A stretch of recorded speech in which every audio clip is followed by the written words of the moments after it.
আমরা অনেকেই শুনে থাকি এবং এখনও অবধি শুনছি যে আগে সাকসেসফুল হও, তারপরে লোকজন তোমার কথা শুনবে। আগে সাকসেস হও, তারপরে ফিলসফি। কথাটা ঠিকই, কিন্তু এটাকে আমি পুরোপুরি সম্মত করি না, অ্যাকসেপ্ট করি না। অনেক অনেক সময় আনসাকসেসফুল পিপুলের কথাগুলো, হয়তো সে সাকসেস হতে পারেনি, কিন্তু তার কথাগুলো তোমার কাজে লাগতে পারে, তার জ্ঞানটা, তার স্টোরিটা। তো তার জন্য আমি একটু ভিন্ন কথা বলি যে তোমার কথাটা যদি কারো জীবন চেঞ্জ করতে পারে বা সেটা যদি হেল্পফুল হয়, তাহলে তুমি যেটা শেয়ার করতেই পারো। Whether you are success or not, it doesn't matter. Stop, here I want to tell you something. So যখন আমি সাকসেস বললাম যে if you are success or not, it doesn't matter, but আমাকে এখানে একটা কথা বলতেই হবে। সাকসেস মানে আমার definition happiness. In my definition, success is happiness. So I am happy, that is I am success. If you have, যদি তোমার কাছে টাকা আছে, তুমি কিছু হতে পেরেছো, তুমি successful, but you are not happy, you are not sleep at night peacefully. তুমি রাতে ঠিকঠাক ঘুমাতে পারছো না, তবু তোমার টাকা আছে, তুমি ভালো বাড়ির ছাদের তলায় ঘুমাচ্ছ, তার মানে এটা কিন্তু সাকসেস নয়। Not a true success, you are struggling in your life.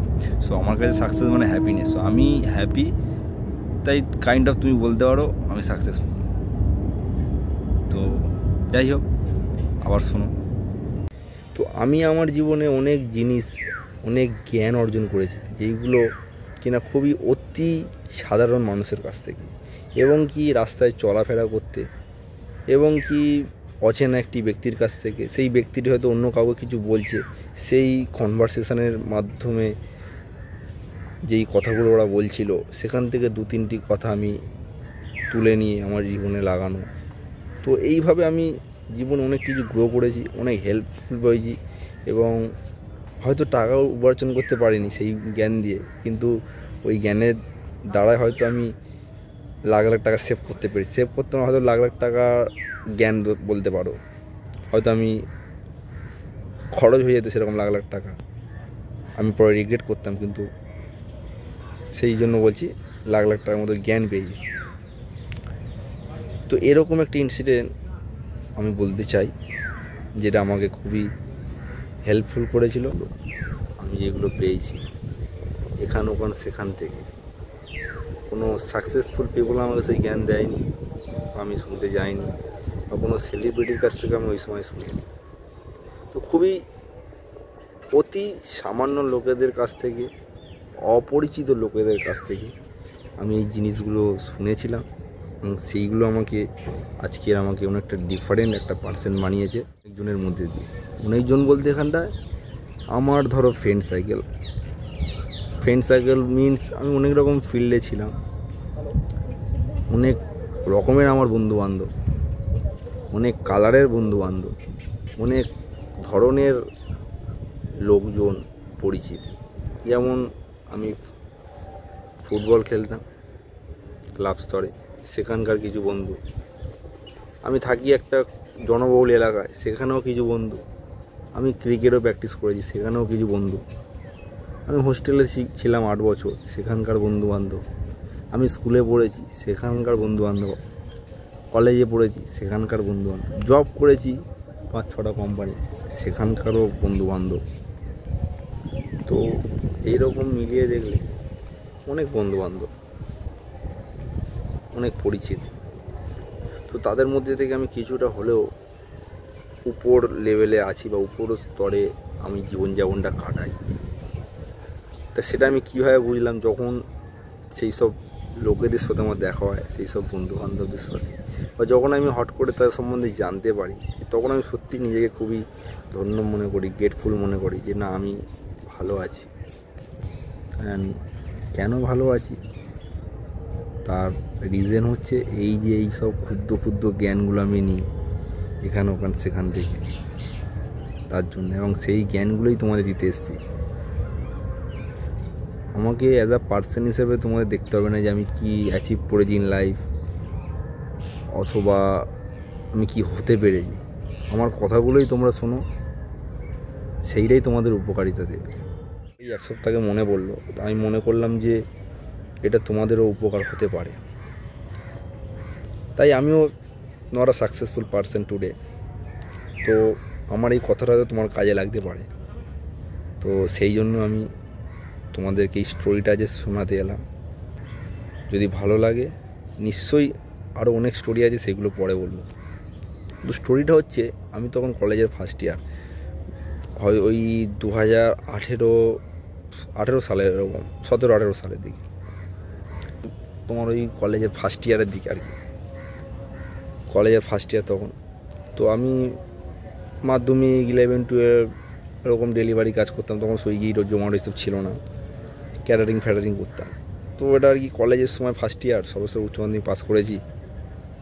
তো একদিন গেছিলাম আমি ক্যাটারিংটা করতে গেছিলাম একটা বাঘাযতীনের একটা মানে ম্যারেজ হল আছে, যেগুলো হচ্ছে ফাংশানে ভাড়া দেওয়া হয়। এক ব্যক্তির তার মেয়ের বিয়ে ছিল, তো আমাদের কাজ ছিল পুরো সকাল থেকে বলতে পারো যেন যেরকম, আর ওই 3টে টালা ছিল ওই বাড়িটা, তো 3টে ওদের পুরো ভাড়া নেওয়া ছিল। তো যেমন লোকজন আসে মেয়ের বাড়ি বিয়ে হলে সকাল থেকে খাওয়া দাওয়া, তো আমরা ক্যাটারিংয়ের ছেলে 4-5টা বন্ধু আমরা গেছিলাম। তো আমরা খাবার দিচ্ছি, তো এক জায়গায় খাবার দিচ্ছিলাম একটা টেবিলে, যেখানে 4-5 জন তারা ফ্যামিলি মেম্বার ছিল। তার মধ্যে একজন তোমার 14-15 বছর একটা বাচ্চা ছেলে ছিল, একটা মেয়ে ছিল, হয়তো তারা ভাই বোন। এবং যেই লোকটির মেয়ের বিয়ে ছিল সেই লোকটির বয়স বললাম 65 to 70 অ্যারাউন্ড এরকম হবে। তো যেরকম জিজ্ঞেস করে যে খাবার দাবার কেমন, ভালো কি খারাপ, তো হট করে তিনি তখন ওই বাচ্চা ছেলেটিকে জিজ্ঞেস করছে যে তুমি কিসে পড়ো। ছেলেটি তখন বলল 8 কি 9 এরকম পরে বলল, অতটা আমার মনে পড়ছে না। মানে তখন সবাই কথোপকথন শুরু হয়েছে, তখন আমি খাবার দিচ্ছি, তারপর থেকে আর কি ভালোভাবে শুনছি। তখন বলল যে কি করবে বড় হয়ে, তো এরকম কথা হচ্ছে। তখন লোকটি জাস্ট একটা কথাই বললো, এক sentence.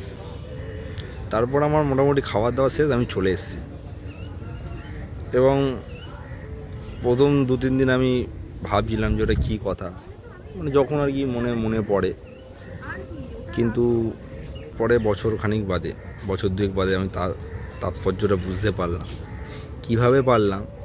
Through out my life. মানে আমি আমার বন্ধুবান্ধবদের দেখলাম এবং আমাকে নিজেকে দেখলাম, যেটা আমি তোমাদের আগেই বললাম যে নিজেকে ডিফারেন্ট করতে পেরেছি। তখন আমার ওই কথাটার তাৎপর্যটা বুঝতে পারলাম। তখন হয়তো যখন ওই লোকটি সেই ছেলেটাকে বলেছিল, হয়তো সে পরে ডিসক্রাইব করেছে ওই সময়, কিন্তু আমার তো খাওয়া দাওয়া শেষ, আমি জানি শুনবো।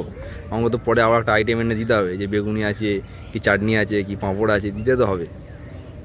তো কি বলেছিল ওই দিন ওই সময় লোকটি বলল, হয় 8 বছর নলে 80 বছর। ব্যাস এইটুখানি আমি শুনেছিলাম, হয় 8 বছর নলে 80 বছর। তোমরাই এবার এর তাৎপর্যটা খুঁজে বের করো বা চেষ্টা করো কি হতে পারে। আমি বলছি 2 মিনিট বাদে। 2 মিনিটের অনেক ভ্যালু, আমি এখনই বলে দিচ্ছি, যদি তোমরা কিছু উপকৃত হও। তো 8 নলে 80 হচ্ছে, ছেলেটি তখন হয়তো ওই 8-9 পড়ে। 8 বছর মানে ধরো 11-12, এদিকে কলেজে ধরো 3 বছর 5 বছর, তারপরে যদি কেউ পিজি করে পোস্ট গ্রাজুয়েট করে 7 বছর। তো উনি হয়তো এটাই বোঝাতে চেয়েছিলেন যে হয় 8 বছর কষ্ট কর, খাটাখাটনি কর, নাহলে 80 বছর। 8 বছর বা কেউ তার থেকে বেশি, কিন্তু তুমি পিজি অবধি যদি ভালোভাবে পড়াশোনা করো, তো তোমার একটা নিশ্চয়তা থাকে যে তুমি একটা স্টেবল কাজ পাবে বা ভালো কিছু হবে। নাহলে 8 বছর যদি তুমি না খাটনি করো, কষ্ট না করো, তাহলে 80 বছর মানে 80 বছর বুড়ো বয়স অবধি তোমার কষ্ট করতে হবে, এখানে ওখানে কাজ, এই কাজ সেই কাজ, ঝামেলা, বিয়ে করে নিলে বউ ঝামেলা, বাচ্চা হলে তাদের পড়ানো, পয়সা কড়ির অভাব, তো এই ঝামেলা পোহাতে হয়। তো এই হচ্ছে আট আর আশি তাৎপর্য। তো আমি এটা দিয়ে বুঝলাম সত্যি কথাটির খুবই মাহাত্ম্য আছে। ওই 1-2 বছর বাদে যখন আমি বুঝতে পারলাম, কেননা আমি কি দেখলাম, সত্যি কিছু কিছু ছেলেপুলে দেখি যারা পড়াশোনা করেনি, এখন যারা বলে পড়াশোনা করে ভালো হতো, তারা এখন অক্লান্ত পরিশ্রম করছে, দুঃখ পায়। এবং আরও কিছু লোক দেখছি তারা তো পড়াশোনা করে নিয়েছে ভালোভাবে, তারা এখন শান্তিতে তারা ভ্যাকেশানে যাচ্ছে, ঘুরছে, সব কিছু করছে। তাদের 8 বছর পরিশ্রম করেছে, তারা সেই 8 বছর কষ্টটা করেছে, যার জন্য তারা আজের খুব ভালো আছে। তখন দিয়ে আমি একটুখানি পড়াশোনায় মন দিলাম, বুঝতে যখন পারলাম যে না, আমাকেও নিজেকে কিছু সময় দিয়ে কষ্ট করতে হবে, নাহলে পরে পস্তাবো। এখনও রিসেন্ট টাইমে আমি যদি কাউকে বলি, বাচ্চাগুলো, ছেলেগুলোকে, তাদেরকে এক কথা বলেছিলাম, তারাও এখন সেটা বুঝছে, মানে যেটা শোনেনি, খাটাখাটনি করেনি, পড়াশোনা করেনি, এখন এই কাজ ভালো না, ওই কাজ, এই কাজ, সেই কাজ করে বেড়াতে হচ্ছে। তো এটাই হচ্ছে 8 এবং 80 তাৎপর্য। তো তোমাদেরকেও বলছি, যারা তোমরা এখন ছোট আছো, সবে 8-9 ক্লাসে আছো, বা যাই কিছু আছো, এখন ধরো তোমার উচ্চ মাধ্যমিকও দিয়ে দিয়েছো, কলেজেও দিয়ে দিয়েছো, কিছু একটা সময় 5 বছর 6 বছর নিজেকে বেঁধে রাখো, কষ্ট করো, পরিশ্রম করো, যার ফল কিনা তুমি একটা লং টাইম অবধি পাবে। নাহলে কিন্তু কিছু শর্ট টাইম প্লেজারের জন্য বন্ধু বান্ধবের সাথে আড্ডা মেরে নিজের লাইফটাকে নষ্ট করে দেবে। একটা সার্টেন টাইমের পরে সবাই আলাদা হয়ে যায়, নিজের লাইফটাকে নিজে বুঝে নিতে হয়, তখন কিন্তু এর মাহাত্ম্যটা বুঝে।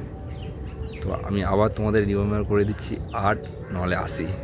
তো তাটা দেখো, যদি তোমাদের এরকম ভালো লাগে, এরকম অনেক স্টোরি আছে, অনেক কিছু আছে, গল্প আছে আমার জীবনে, যেগুলো একটি গরিব বা মিডিল ক্লাস ছেলেপুলে যারা কিনা বড় হতে চায়, যাদেরকে সাহায্য করতে পারে। তো কমেন্টে জানিও কেমন লাগলো, তাহলে আমি আবারও ভিডিও বানাবো।